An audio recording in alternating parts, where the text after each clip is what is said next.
Ok, bonjour à tous. J'espère que vous avez bien mangé. On va redémarrer l'après-midi ensemble. Je m'appelle Benjamin et aujourd'hui, je vais partager avec vous la création d'un module dans Odoo. Alors pour faire simple, j'ai mis un petit QR code si vous avez des questions-réponses. Enfin, si vous avez des questions, j'essaierai d'y répondre dans le pad après. Donc vous pouvez scanner le QR code, écrire vos questions dans le fichier texte qui va apparaître. Alors on va commencer par quelque chose de basique. Déjà, qu'est-ce que c'est Odoo? Je pense que beaucoup de monde a entendu parler d'Odoo, mais on va faire un petit rappel, de manière que tout le monde soit au même niveau.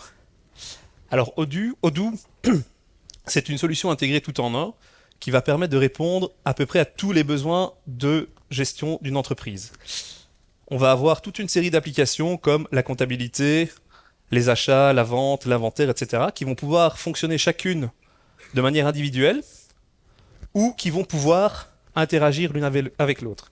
C'est-à-dire que typiquement, vous pouvez avoir votre application de vente qui peut fonctionner toute seule, mais vous pouvez aussi avoir vente qui est combinée avec la comptabilité, donc qui va écrire les différentes entrées comptables lorsque vous faites une vente, et qui va s'interfacer avec le stock et qui va aller chercher les différents items dans le stock lorsque vous faites une vente. On n'est pas là pour faire un business show de Odoo, on est là pour parler de la technique. Donc, on va parler un peu plus en détail de l'environnement et de l'écosystème Odoo avant de passer à une démo live. Odoo est situé dans un environnement très orienté Linux. On a notre backend qui est écrit en Python. On a également un framework JavaScript pour plus d'interaction et plus de dynamisme avec le client qui est écrit en JavaScript. C'est un framework qu'on a entièrement écrit nous-mêmes qui s'appelle Owl. On pourrait faire toute une matinée de talk sur Owl, c'est pas le sujet aujourd'hui, on va vraiment rester sur des choses simples, basiques, manière de vraiment introduire les choses. On utilise PostgreSQL pour stocker les données de nos instances et le code source est sur GitHub. Alors pourquoi est-ce que je parle de GitHub? Parce qu'en fait, Odoo est open source. À peu près 80% de notre code est disponible gratuitement dans la version community qui se trouve donc sur github.com/odoo. Je pense que vous faites une recherche dans Google, vous allez le trouver de suite. On a également une partie Enterprise qui représente à peu près 20% des features qui permet surtout à l'entreprise d'être viable financièrement et donc de dynamiser le développement de la partie communautaire. Donc c'est quelque chose qui profite aux deux univers. Voilà pour l'écosystème. On va rentrer un peu plus en détail dans la technique et on va voir un peu en termes d'architecture comment ça fonctionne. Odoo est un environnement complètement modulaire. C'est-à-dire qu'une application est un module. Chaque module peut fonctionner tout seul ou peut interagir avec d'autres modules. Typiquement, si je prends un exemple du CRM, on va avoir une application de type CRM qui peut très bien marcher toute seule. On va avoir l'application vente qui elle-même peut marcher toute seule aussi. Et si on veut, on peut ajouter un module de jonction, un module de glue qui s'appelle CRM Cell par exemple, qui va permettre au CRM, lorsqu'on arrive à la fin de notre process, de continuer son process dans les ventes. Ça, c'est pour un exemple un peu plus concret. En point de vue design pattern, on est sur un MVC assez classique. Alors, on va voir nos modèles qui contiennent nos champs et notre logique métier qui sont écrits en Python. On va avoir des contrôleurs qui permettent à Odoo de définir quel modèle est affiché dans quelles circonstances. Et on va voir nos vues qui, elles, sont écrites dans de l'XML. Les données contenues dans nos différents modèles sont stockées dans PostgreSQL au travers d'un ORM. L'ORM, on l'a écrit nous-mêmes, comme tous les autres outils en fait. Tous les outils dans Odoo sont écrits par Odoo pour ne pas être dépendant de la technologie. C'est la technologie qui s'adapte à nos besoins. Enfin, les vues, pour afficher le résultat final à l'utilisateur, les vues sont générées, enfin renderées grâce à un moteur qui s'appelle le moteur QWeb. Voilà, ça c'était un peu de théorie. On va passer à des choses plus concrètes avec une petite démo en live coding. Alors je sais pas chez vous comment ça marche, mais nous on a un petit problème de sécu par moment. On a des gens qui laissent leur PC pas bloqué. Pour régler ce problème, on a inventé un petit jeu qui s'appelle le croissantage. Je sais pas si vous jouez à ça chez vous. Oui, tout le monde connaît. Mais en gros, pour ceux qui ne connaîtraient pas le principe, c'est quand on voit un PC qui n'est pas verrouillé, on peut envoyer un mail à toute l'équipe en indiquant qu'on ramène les croissants demain. Le problème qu'on a avec ça, quand on est 5-6 dans la boîte, ça passe. C'est facile, il n'y a pas trop de croissants.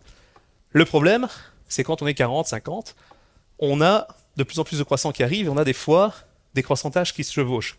Et donc on se retrouve avec du gaspillage, avec trop de croissants dans la cuisine, etc. C'est un peu le bordel. Donc aujourd'hui, j'ai envie de faire un petit module qui va gérer ce problème-là. Alors, par facilité, j'ai déjà préfabriquer le module, parce que c'est pas très intéressant de me voir créer des folders, etc., créer des nouveaux fichiers. Alors on va essayer de se concentrer sur le code. J'ai déjà initialisé notre base de données, également, qui normalement est prête. Je vais la lancer. On voit que c'est quand même relativement rapide. Voilà, pour ceux qui n'auraient jamais vu l'interface de Odoo, voilà à quoi ça ressemble. Pour le moment, il n'y a rien du tout. On va voir qu'on va rajouter des choses dedans, évidemment, vu que c'est le but de l'exercice aujourd'hui. Alors, il nous reste 44 minutes. On va essayer d'aller le plus loin possible dans le module. Je ne sais pas si on va couvrir tous les scopes possibles et imaginables. On va vraiment essayer d'aller le plus loin possible. Un module Odoo, finalement, c'est jamais qu'un folder qui est disponible dans ce qu'on appelle l'add-on pass de Odoo. L'add-on pass, c'est un pass qu'on référence à Odoo pour lui dire, là-dedans, tu vas trouver toute une série de modules.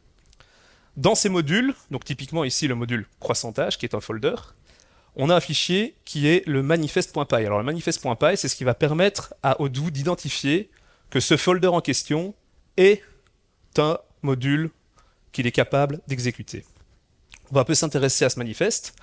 On voit qu'on a le nom, alors ça c'est le nom pour retrouver le module dans Odoo, c'est un nom business fonctionnel.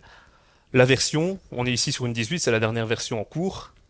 Le summary, c'est une petite description, c'est pas forcément ce qui nous importe aujourd'hui. Ce qui nous importe aujourd'hui, c'est vraiment les depends et les data. Alors les depends, ici on voit que j'ai déjà ajouté contact. Contact, c'est un autre module Odoo qui va contenir certaines informations qui m'intéressent, notamment les fiches des contacts. Parce que dans ce que je veux faire aujourd'hui avec mon application de croissantage, j'ai envie de pouvoir référencer les personnes de contact qui ont été croissantées. On a également la section data. Alors data, c'est tous les fichiers qui ne sont pas des fichiers Python, mais que Odoo doit pouvoir connaître.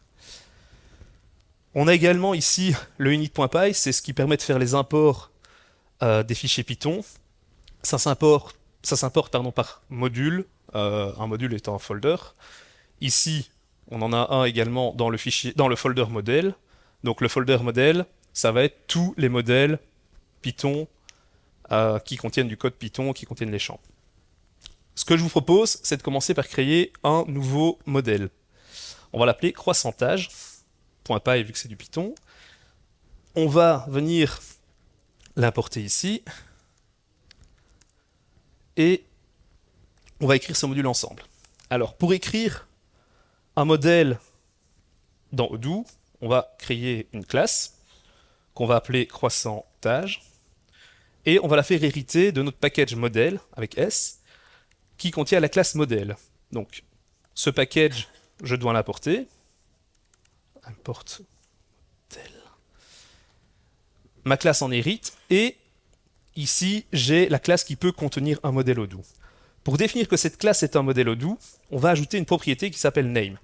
Alors name, c'est le nom logique qui va nous permettre d'identifier notre modèle tout au long des différents flux dans Odoo. C'est-à-dire que quand on va utiliser une vue et qu'on va vouloir targeter ce modèle, on va utiliser ce fameux nom qui est présent ici.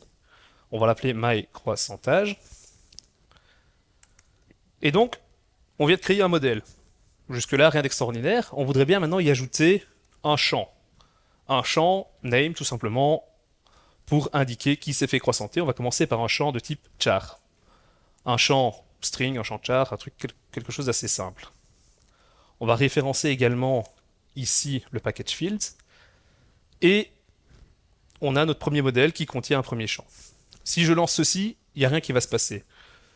On va maintenant créer ce qu'on appelle un contrôleur pour pouvoir dire à Odoo, j'aimerais bien que tu m'affiches ce modèle à l'écran.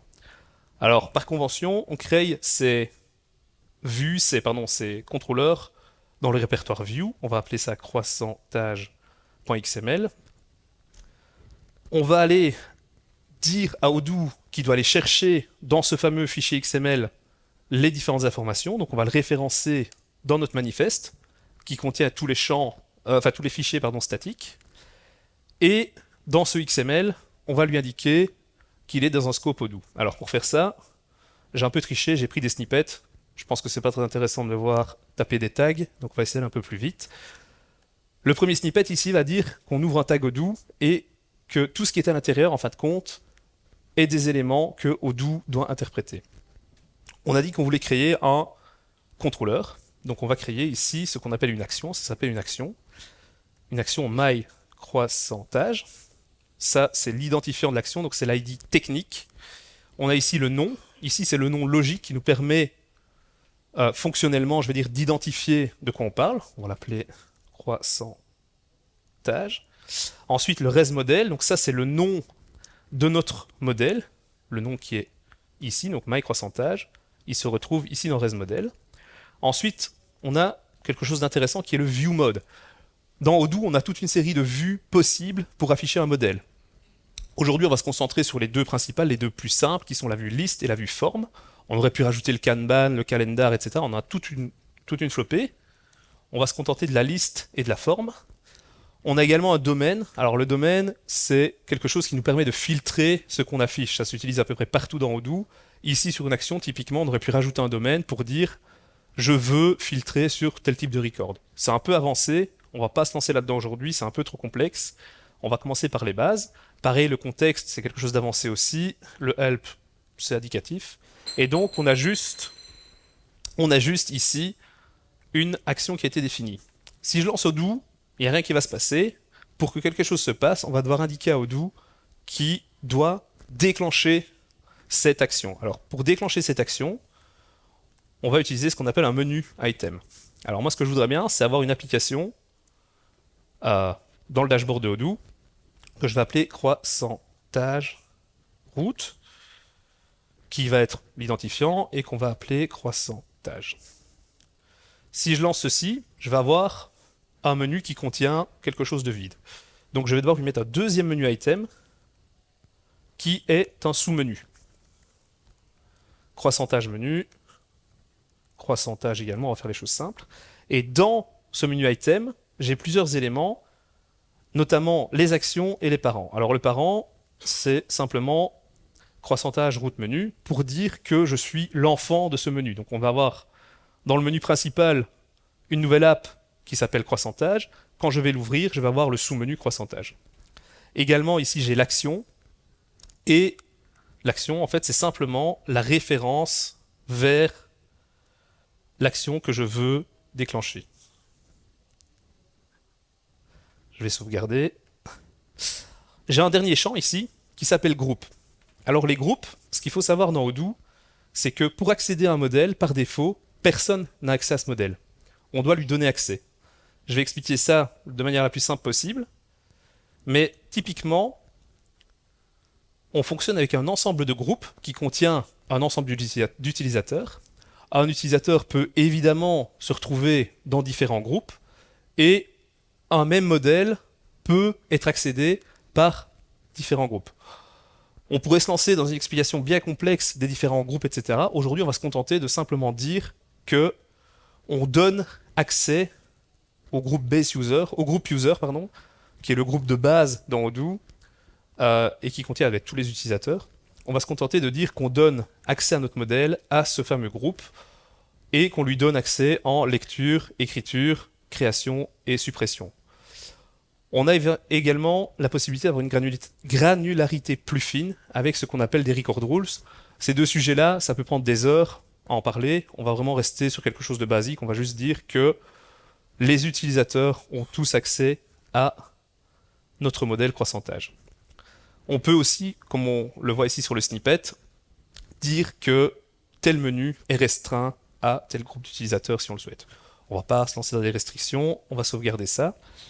Et normalement, si je lance, je vais avoir des choses qui se passent. Il y a un dernier point que j'ai oublié de vous expliquer, c'est dans le manifeste.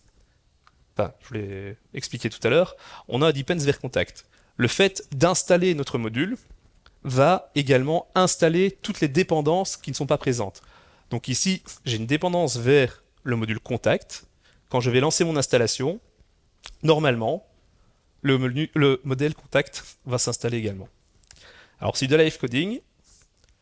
Il risque d'y avoir un quoi ou l'autre. Soyez pas surpris. Donc je lance ici mon installation de module. Ça part pas trop mal.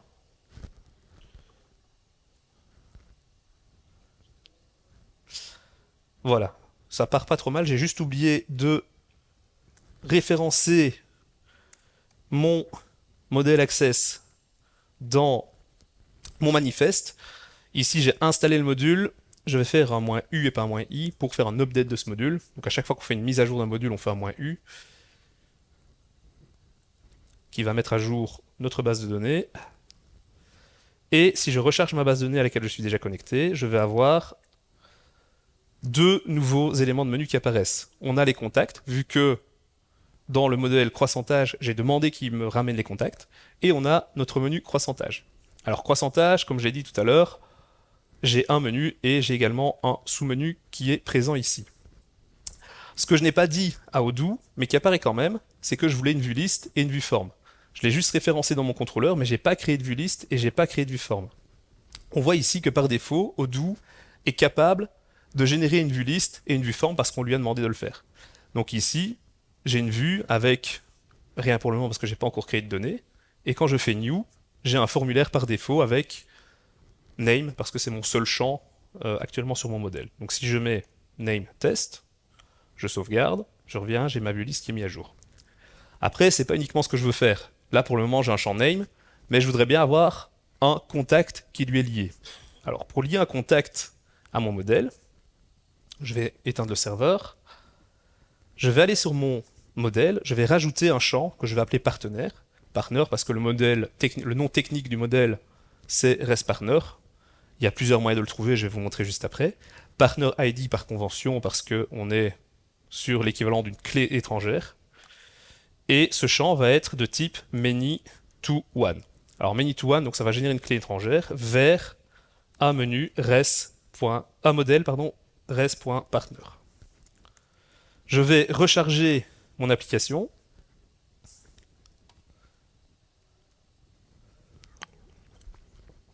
Et on va observer que la vue liste n'a rien de nouveau, ce qui est normal, parce qu'on a un champ name et que par défaut, la vue liste considère que le champ name représente l'ensemble quand on n'a rien configuré. Mais sur mon formulaire, j'ai un partenaire qui apparaît. Et donc j'ai accès directement à ma liste de contacts qui est présent. Comme je disais tout à l'heure, dans Odoo, tout est intégré. J'ai la petite flèche ici, je peux aller directement sur la fiche du partenaire.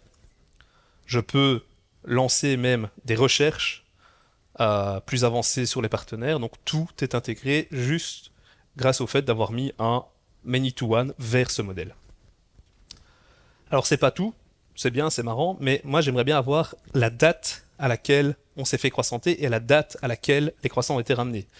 Donc je vais rajouter deux dates sur mon modèle. Deux fields.date, date de croissantage et date de paiement de la dette. À nouveau, je vais faire un -u et on va voir que les dates vont apparaître directement. On n'a pas dû jouer avec des librairies externes pour faire apparaître un calendrier, des choses comme ça. Un simple ajout de la date sur le calendrier, sur le formulaire, va directement afficher le bon calendrier. Alors c'est très bien, mais ces informations-là, la date de paiement et la date de croissantage, qu'est-ce que je vais en faire? Moi personnellement, j'aimerais bien avoir le nombre de jours qu'il y a eu entre la date de croissantage et la date de paiement pour avoir des statistiques. Alors instinctivement, on pourrait se dire qu'on va mettre ça dans un float ou dans un integer. On va prendre un integer aujourd'hui pour rester simple. On va mettre days before payment et on va prendre ce champ de type integer. Alors, si je mets ce champ de type integer, il va juste apparaître sur le formulaire, on va devoir le compléter manuellement. Ici, moi j'ai envie de quelque chose d'automatisé. Alors, pour automatiser ce calcul, on a quelque chose de magique qui s'appelle les champs compute. Alors, un champ compute, on va juste donner une propriété à notre field, qui est la propriété compute, et on va référencer une méthode sur notre modèle, date, compute date, ce qu'on va l'appeler, comme ceci. Je vous explique la suite. Alors, les champs compute, par défaut, ne sont pas stockés. Donc ça veut dire que c'est des champs qui vont être calculés dynamiquement à chaque fois qu'on veut les voir apparaître, que ce soit sur la vue liste ou sur la vue forme. On peut stocker ces champs en fonction des différents besoins. Si on stocke ces champs, pour déclencher leur calcul, on va utiliser ce qu'on appelle un depends. Un depends, ça va référencer les champs qui sont les triggers de ce calcul. Donc, par exemple ici, si le champ était stocké, on référencerait date de croissantage et date de paiement pour déclencher notre calcul. On va faire simple, on va juste se contenter d'un champ non stocké et on va écrire la méthode ensemble. Alors, il y a une particularité sur la méthode, c'est qu'on référence self. Self, dans la plupart des langages, ce serait l'équivalent de 10. Ici, c'est le cas, mais pas que.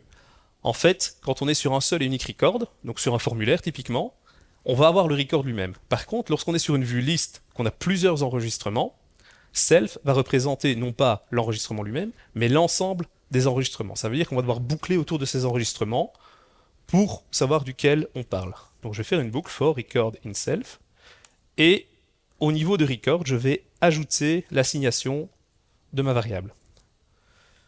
Ce qui est magique en Python et même dans Odoo, c'est le calcul des dates. Je vais faire simplement une date de paiement, enfin la date de paiement, la dernière des deux dates, et je vais dire je veux soustraire la date de croissantage. Si je fais ça tel quel, je vais avoir une date moins une date, ça va me donner une date. Donc on arrive à soustraire les deux dates, et donc pour arriver à ça, pour arriver à mon résultat final, j'ai envie d'avoir le nombre de jours. Donc je vais extraire simplement days de ce nouvel objet qui va être créé. Il y a encore un point, c'est que ici la date de croissantage et la date de paiement ne sont pas obligatoires. Ça veut dire que si je ne rends pas ces champs obligatoires, je vais avoir potentiellement rien moins rien. Et donc forcément, ça ne va pas marcher. Ce qu'on va faire, on va ajouter ici sur la date de croissantage une propriété qui est required. Ça va simplement indiquer à Odoo que le champ est requis, quel que soit l'endroit où on se trouve, on doit toujours avoir ce champ complété sur ce modèle. Je ne vais pas le faire sur la date de paiement, parce que dans le flux, ça ne s'y prête pas. On a une date de paiement qu'à partir du moment où on a rapporté les croissants. Donc ce que je vais faire un test, if record.date payment, alors je fais mon calcul, et sinon, je vais assigner 0 à ce jour, à ce nombre de jours. On fait une petite mise à jour de notre module, et on va voir qu'on a 19 jours, par exemple, entre les deux dates. Si je crée un nouveau record, je mets, par exemple, pas de date de croissantage, je veux le sauvegarder. Odoo me rappelle que la date de croissantage est obligatoire. Tant que j'ai pas de date de paiement, forcément, le nombre de jours ne sera pas affiché. On va mettre un partenaire aussi. Et voilà. Moi, maintenant, ce que je voudrais bien, c'est structurer un peu mes vues.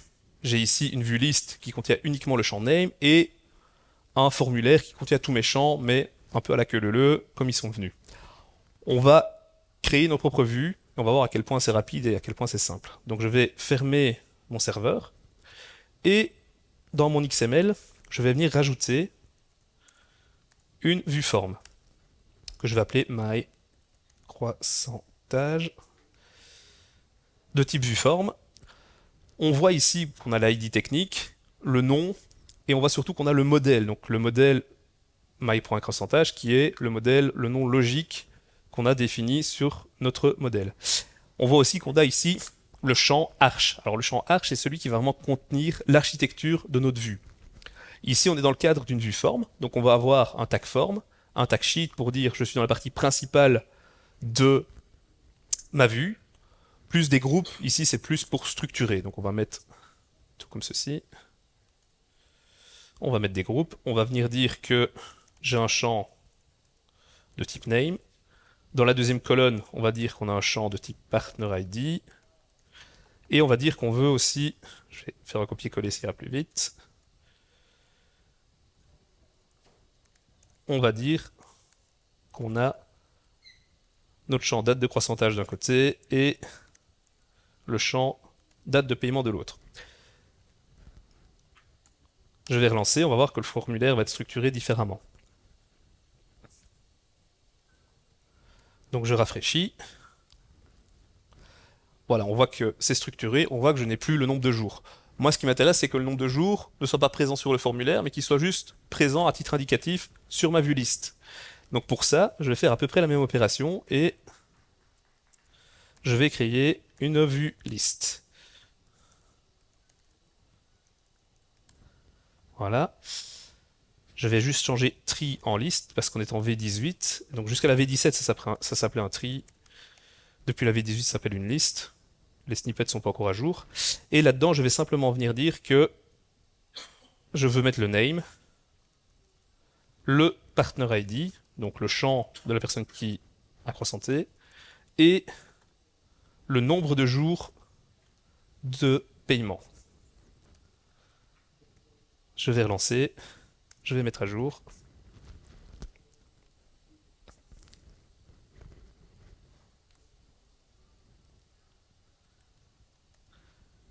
Et je vois ici que j'ai mon champ name, j'ai mon champ partner et j'ai bien mon champ date de paiement. Alors, la suite. La suite, moi j'aimerais bien rajouter un petit statut sur ce formulaire. J'aimerais bien quelque chose qui m'indique où en est le croissantage, où en est le paiement. On va rajouter un champ qui est un champ de type sélection. On va l'appeler state. Et c'est un champ de type sélection. Un champ sélection, c'est un char qui va restreindre la sélection à un certain nombre d'enregistrements possibles. On va donc lui passer un tableau d'éléments, un tableau de tuples. Alors le tuple, ça va nous permettre de faire des clés valeurs. Ici, je vais avoir une première valeur qu'on va appeler new, qui est la clé, et on va dire croissanté, ongoing pour dire in the kitchen, et enfin down pour dire eat it. On va rajouter ce champ sur le formulaire uniquement.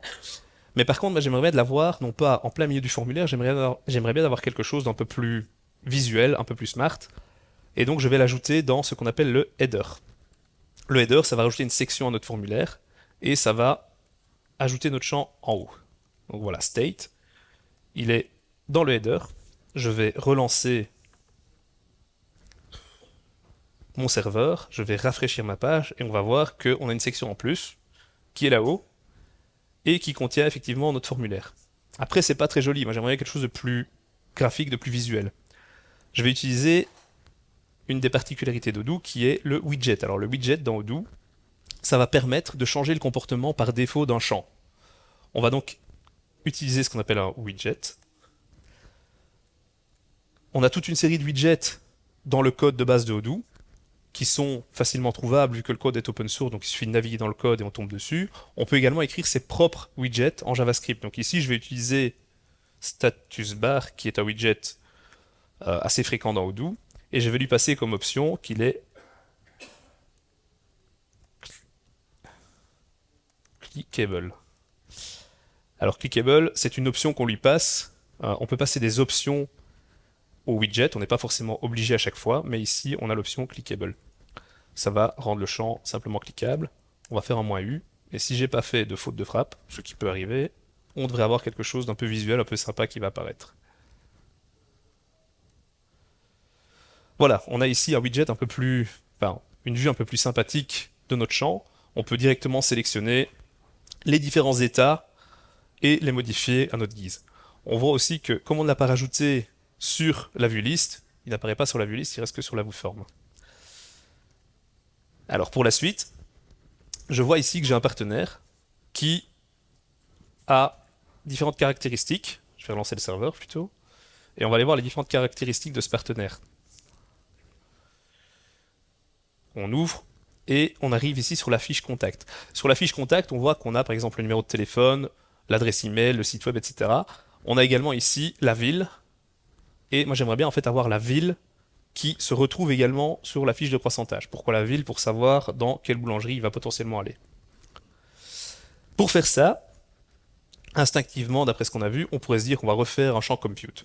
On a autre chose de plus facile et de plus sympa, c'est le related. Alors, on va ajouter un champ city, vu que c'est le nom technique du champ, qui est de type char, et on va dire que c'est un related qui vient de partner ID.city. Et là, on va voir que ce champ city va aller chercher l'information sur le partenaire et va la rapatrier sur notre modèle. Donc je vais rajouter ça ici par exemple, field city, hop, et je vais faire une mise à jour.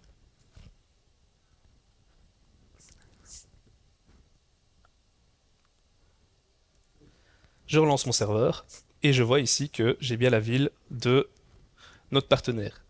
Si je change de partenaire ici, hop, la ville se met automatiquement à jour. Donc on peut le faire avec tous les partenaires, forcément ça va chaque fois changer la ville et chaque fois la mettre à jour. Ok, on a une vue un peu plus sympa, on a ici la ville qui est rapatriée. Moi ce que je voudrais bien, c'est quand je crée un nouveau partenaire, un nouveau croissantage, pardon, c'est que la date de paiement n'apparaisse pas tant que les croissants ne sont pas dans la cuisine. Donc c'est-à-dire qu'on ne puisse pas compléter la date de paiement tant qu'on n'a pas ramené les croissants.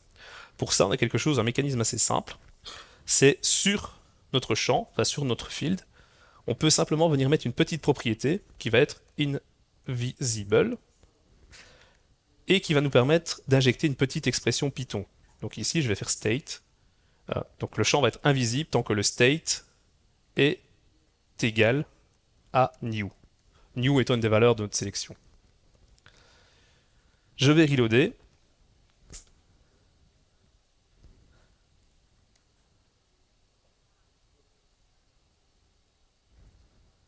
Et je vois ici que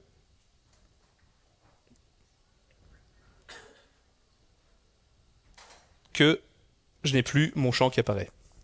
Alors, j'ai oublié un petit truc tantôt ici sur le state, c'est que, en fait, quand je crée un nouveau pourcentage, j'ai pas de valeur sur le state. Donc ici, ce que je vais faire, je vais venir rajouter une petite valeur par défaut sur le state, ce sera beaucoup plus facile, beaucoup plus user-friendly. Donc je vais aller sur mon modèle, je vais retourner sur mon state et je vais simplement dire que par défaut, je veux le champ new, enfin la valeur new sur mon état. Juste comme ça, pour rajouter un petit peu de fun, il y a pas moyen de le justifier à gauche, le statut. Le justifier à gauche. Non, là tel quel, il faut commencer avec du CSS, etc. Ce serait fun, mais on risque d'y passer trop longtemps. Voilà, donc quand on crée un nouveau croissantage, on voit que par défaut, ma valeur sélectionnée est croissantée. Et lorsque je suis dans la cuisine, j'ai bien ma date de paiement qui apparaît. Alors, la suite, on va encore essayer d'aller un peu plus loin. On voit ici que on a déjà un related, on a un champ requis, on a un champ qui se met à jour en fonction de, des différentes valeurs. On va rajouter maintenant autre chose. On voudrait bien sur le contact pouvoir avoir la liste des différents croissantages auxquels il a participé. Alors, je vais relancer le serveur et on va vous montrer comment on peut faire ça. Lorsque je suis sur la fiche de croissantage, je vais pouvoir ouvrir ici la liste des différents partenaires. On voit ici la fiche de croissantage et on voudrait bien venir rajouter en fait un petit tab ici avec la liste des différents croissantages. Pour ça, on va se servir de ce qu'on appelle l'héritage dans Odoo. Alors dans Odoo, on a deux possibilités pour hériter un modèle. La première possibilité, ça va être d'hériter directement le modèle et de venir lui rajouter des éléments. Ça, c'est la possibilité qu'on va voir maintenant. On aura une autre possibilité, on va la voir juste après. Alors, ce qu'on va faire, on va créer un nouveau modèle qui est respartner.py. On va évidemment le mettre dans le init.py. Hop là. Et à nouveau, on va faire un copier-coller, ça ira un peu plus vite.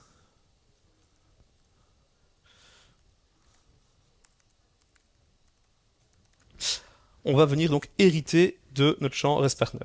Pour ça, on ne va pas utiliser le underscore name, on va directement faire ce qu'on appelle un inherit. Ça veut dire que je vais référencer le modèle respartner et je vais venir lui rajouter différents éléments. Ici, ce que je voudrais bien, c'est la liste des croissantages auxquels il a participé. Tout à l'heure, on a installé ce qu'on appelle un many-to-one. Ici, on va utiliser l'inverse, qui est un one-to-many. Alors le one-to-many, c'est pas quelque chose qui va être stocké dans la base de données, c'est quelque chose qui va être résolu par notre ORM et qui va aller chercher toutes les clés étrangères dans lesquelles le record est référencé. Donc on va utiliser ici ce qu'on appelle un fields.one-to-many vers notre modèle myCroissantage. On va appeler ce champ croissantage IDs au pluriel parce qu'il y en a potentiellement plusieurs. Et on va lui indiquer simplement que la clé étrangère, donc le many-to-one qu'on vise, s'appelle partner ID. Si je lance ça, il n'y a pas grand-chose qui va se passer. On va vouloir le rajouter sur la vue. Alors pour le rajouter sur la vue, on va hériter de notre vue. Odoo permet d'hériter les vues. Ça, c'est quand même assez puissant. Ici, le serveur est en train de tourner et j'ai un mode qui est le mode debug. Donc, quand on regarde ici dans mon URL, j'ai debug égale 1. Ça permet d'afficher le petit menu qui est normalement caché à l'utilisateur et qui contient en fait toutes les méta-informations du modèle et de la vue sur laquelle on se situe. Ici, je vois donc que mon modèle c'est ResPartner, mais je vois aussi que j'ai la possibilité de visualiser la vue forme. Donc, je vais éditer cette vue forme et je vais voir que il y a pas mal d'informations. Il y a le nom, il y a le type de vue, le modèle qu'on référence. On a également la vue elle-même. On pourrait même la modifier directement, mais c'est pas ce qu'il y a de plus conseillé. Et on a surtout l'external ID. Donc l'external ID, c'est le fameux ID dont on parle depuis tout à l'heure, qui est l'ID technique. Donc je vais utiliser cette vue pour pouvoir ajouter mon champ.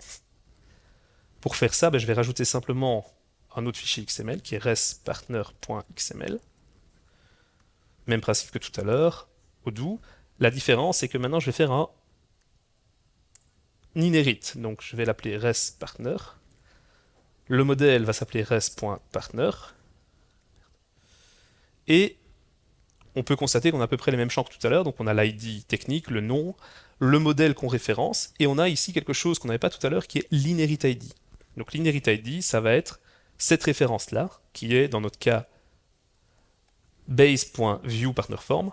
Donc base pour le module dans lequel le formulaire a été déclaré et viewPartnerForm qui est l'ID de ce fameux formulaire. Ici, j'ai mon champ architecture, mon champ arch. Je ne vais pas directement venir rajouter les champs, je vais devoir lui spécifier où est-ce que je veux venir ajouter mon champ. Alors pour ça, je vais utiliser ce qu'on appelle un XPath. Le XPath, je pense que tout le monde est familier avec ça, c'est ce qui permet de targeter un élément dans un XML. Ici, pour faire les choses très simples, je vais l'ajouter ici, je vais ajouter une nouvelle page à mon notebook. Donc je vais targeter mon notebook et je vais lui dire je te rajoute une nouvelle page. Pour faire ça, c'est assez simple, notebook, comme ceci, donc double slash pour dire je prends le premier, et position inside pour dire je viens le mettre à l'intérieur. J'aurais pu faire quelque chose aussi, typiquement, si je prends ici le champ email, j'aurais pu très bien faire quelque chose comme XPath, tac tac, le premier field, dont le name est email, et je viens le positionner after. Typiquement, c'est le genre de choses qu'on peut faire quand on hérite d'une vue. Ici, on va vraiment essayer de faire simple, on va venir se mettre à l'intérieur du notebook, et on va créer ce qu'on appelle une page. La page, on va l'appeler avec croissantage, et on va simplement venir lui ajouter le champ croissantage IDs qu'on a ajouté à notre modèle. Dernier point auquel il faut faire gaffe, on va évidemment rajouter cette vue dans notre fameux manifeste pour que Odoo soit au courant qu'il doit aller visualiser ce fichier. On fait ici une mise à jour, un -u.